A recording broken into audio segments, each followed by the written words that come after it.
Barka da zuwa zauren Nishadi TV domin kallon shirye-shiryenmu. Cikakken bayani kan gaskiyar abin da ya haddasa rashin lafiyar Darakta Ashir na Goma da halin da yake ciki a yanzu haka. To mai sauraron mu sai ka gyara zama domin cikakken labarin. Amma mai sauraron mu idan wannan shine karo na farko ka shigowa wannan tasha ta mu gawurtacciya, kar ka manta ka danna mana subscribe sannan ka danna alamar kararrawa. Da zarar mun ɗora labari ko bidiyo za mu sanar da kai mai sauraron mu a koda yaushe. Tun baya da hotunan wani tsohon darakta na masana'antar shirya fina-finai Hausa na Kannywood Ashir na Goma suka bayyana da ke nuna shi cikin hali na fitar hankali ko na fitar hayyaci. Maganganu suka fara yaduwa a tsakanin al'umma kan ainihin abin da ke damun nasa. Rahotanni dai sun ce Ashir na Goma ya daɗe a cikin yanayi mai kama da matsalar kwakwalwa, inda a wasu lokutan har za a gan shi tamkar baya cikin hayyacinsa. Sai dai a ranar Alhamis ɗin nan, wato jiya kenan, Fauziya D. Suleiman da ke da cibiyar taimakawa marasa lafiya ta Creative Helping Need Foundation wato CHNF ta nemi izinin 'yan uwansa inda ta ɗauke shi ta kai shi zuwa har asibiti don kula da shi ɗin. Sai dai Hajiya Fauziya D. Suleiman ta ce kafin sannan sai dai ta fara tuntuɓar 'yan Kannywood ɗin a wani zauren na WhatsApp don jin ta bakin nasu, don jin ko sun yi wata hoɓɓasa ta taimakawa wannan bawan Allah Ashir na Goma tun da ya shiga wannan matsalar shekaru da dama da suka gabata. Sai suka ce min tun lokacin da suka ga halin da yake ciki sun yi ƙoƙarin taimaka masa don kai shi asibiti, amma mahaifiyarsa ta hana, ta ce Allah ya isa duk wanda ya kai shi asibiti masu matsalar ƙwaƙwalwa. Mahaifiyarsa ce ta yi masa Allah ya isa duk wanda ya kai shi asibiti na rashin ƙwaƙwalwa na kai shi asibiti domin a duba ƙwaƙwalwar shi don ta san ɗanta lafiya lau ƙalau yake ba wani taɓin hankali. Da suka ga abu ya so ya zama rigima sai suka bar batun, a cewar Fauziya D. Suleiman ɗin. Tuni dai karkashin ƙungiyar tata ta CHNF, Fauziya D. Suleiman ta kai na Goma asibitin koyarwa da ke Malam Aminu Kano AKTH bangaren masu taɓin kwakwalwa. Ta ce a gida muka same shi, amma ba sai da aka haɗa da dabara sannan ya yarda aka tafi asibitin da shi. Sai da aka yi wata dabara da cewa 'yan sanda aka je, sai da aka yi wata dabara inda aka tafi da 'yan sanda aka je da su aka ce masa laifi ya yi, an zo ne a kama shi don ya yi laifi. Shi bai taɓa yarda yana da matsalar kwakwalwa ba, shi sa suka yi mai wannan dabarar, suka ce laifi ya yi, shi sa 'yan sandan suka zo su kama shi. Don da an ce mai akan asibiti za a kai shi don taɓin kwakwalwa ba zai yarda ba, saboda shi bai yarda yana da taɓin kwakwalwa ba. A hakan ma ya yi maganganu yana cewa laifin me ya yi a haka. A haka dai muka lallaɓa shi aka kai shi asibitin, in ji Fauziya D. Suleiman ɗin. Fauziya D. Suleiman dai ta shaida a BBC cewa yanayin da Ashir na Goma yake ciki da ganin lamari ne na tsananin damuwa da ake kira da depreciation. Sai dai duk da haka ta ce yana hira sosai har da amfani da waya. Duk da cewa da an fara hirar zaka ji ya saki layi. Haka zalika ta ƙara da cewa duk da yanayin da yake ciki, na Goma bai daina alakanta kansa da 'yan Kannywood ba, don kusan koyaushe yana zuwa matattararsu da ke gidan ɗan Asabe wato Zurat da ke Kano. Yakan je ne su bashi ɗan abin da ba a rasa ba, wato yakan je ne su bashi ɗan abin ɓatarwa har sukan sa shi a tallama wani lokacin ya dinga ce musu don Allah ku bani naira 100,000 zan yi fim, in ji Fauziyya D. Suleiman ɗin, kamar yadda wasu 'yan Kannywood ɗin suka shaida mata haka.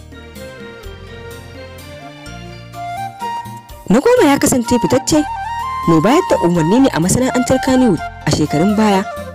Ya yi tashe sosai wajen shirya fina-finai na masana'antar Kannywood ɗin kamar su Tutar So, Zakka da Bajinta da Kwalele da Tagwayen Mata da sauransu.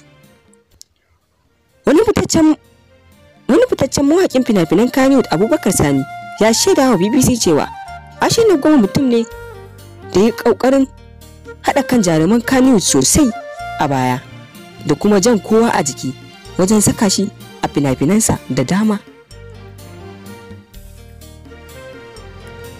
Ya yi ƙoƙarin wajen haɗa kan jaruman Kannywood ta wajen saka su a cikin fim guda ɗaya da zai yi. Haka kuma yana ƙoƙarin wajen saka waƙoƙin mawaƙa da dama na wani lokacin. Ya raya al'ada da bunƙasa harshen Hausa a fina-finansa da dama. Sannan ya ringa yin fina-finai akan matsalolin zamantakewa, in ji Abubakar Sani. Mawaƙin ya ce da suka ga halin da yake ciki sun saurara ne don su ga me waɗanda suka fi kusanci da shi za su ce, ko in ce za su yi, don kar a ce sun yi azarbaɓi. Amma yanzu an zo gaɓar daidai da ya kamata su sa hannu a cikin lamarin nashi, in ji Abubakar Sani ɗin.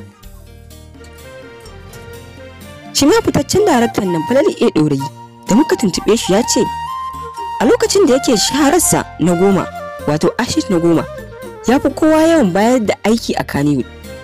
Za a iya cewa a lokacin da yake cikin Kannywood kamar one man industry ce. Yakan iya haɗa dukkan jaruman Kannywood a fim ɗaya, kamar irin su Tutar So da Na Goma.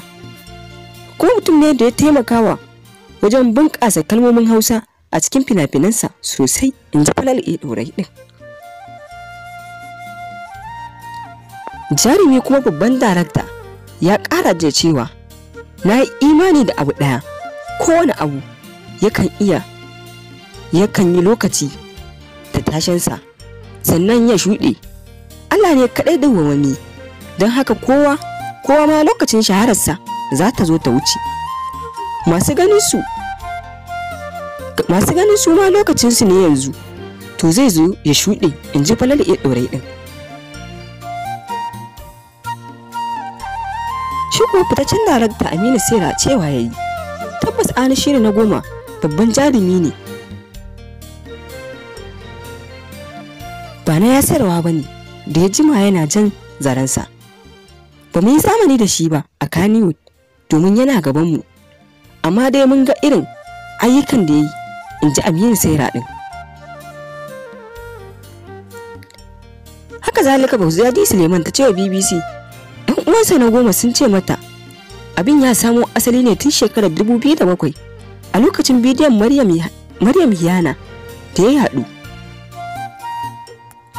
To a cewar su a lokacin ya saka maƙudan kuɗaɗe ya yi fina-finai wajen 7. Sai lamarin ya faru inda hukumar tace fina-finai ta ce kar a saki wannan fina-finan da Maryam Hiyana take cike su. Shi kuma a lokacin ya zuba kuɗin shi ya yi fim da ita. A lokacin da ya shiga rudani da rashin madafa, ganin cewa ya narka kuɗaɗe da yawa a fina-finai, amma dole zai yi asarar su. Tun ba su fita kasuwa ba ya mayar da kuɗin wasu, balle cin riba. Ba za su fita kasuwa balle kuma su fita ya ci ribar su. Kaga tun anan damuwa ta fara hawan shi. Lamarin dai ya dagule gaba ɗaya, ya rasa ya zai da rayuwarsa. Ya tafka can wacce dole ta sa ya janye daga masana'antar. Hankalinsa ya damu tun daga a hankali, haka damuwarsa ta zo ta yawa har ta taba mai kwakwalwar tashi, in ji Fauziyya D. Suleiman ɗin yayin da take zantawa da 'yan uwan nashi. Yawan tunanin wannan fina-finan ne yasa har kwakwalwar shi ta taɓu. Ashir na goma da ɗan asalin jihar Kano ne kuma bai taɓa aure ba. An samu damar kai shi asibiti ne a yanzu tunda babu ran mahaifiyar tasa da ta yi wannan ikirarin da ta ce kar a kai shi ɗin. Ta rasu shekara 7 da suka gabata, amma rashin lafiyar tasa ta tsananta ne shekara 2 da suka wuce, in ji Fauziyatu Suleiman ɗin. A wata tattaunawa da jaridar Dokin Karfe ta yi da ɗan uwansa tsohon fitaccen darakta a masana'antar shirya fina-finai na Hausa, Ashir na goma, ya yi kira ga duk wasu shahararrun jarumai da mawaƙa na masana'antar Kano ɗin da masu sha'awar shiga harkar da su yi hattara, domin harkar fim ba sana'a ce da za a yi alfahari da ita ba.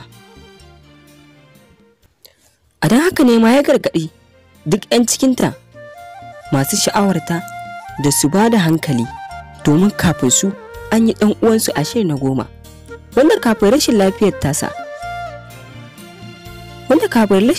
tasa shi ya samu duk wata dama ta kuɗaɗe da ganawa da shugabannin ƙasa da sauran manyan mutane, amma saboda ya samu matsalar jinya a yau kowa ya guje shi, babu wanda yake kula da shi sai dai iyayensa, su kuma Allah ya musu rasuwa.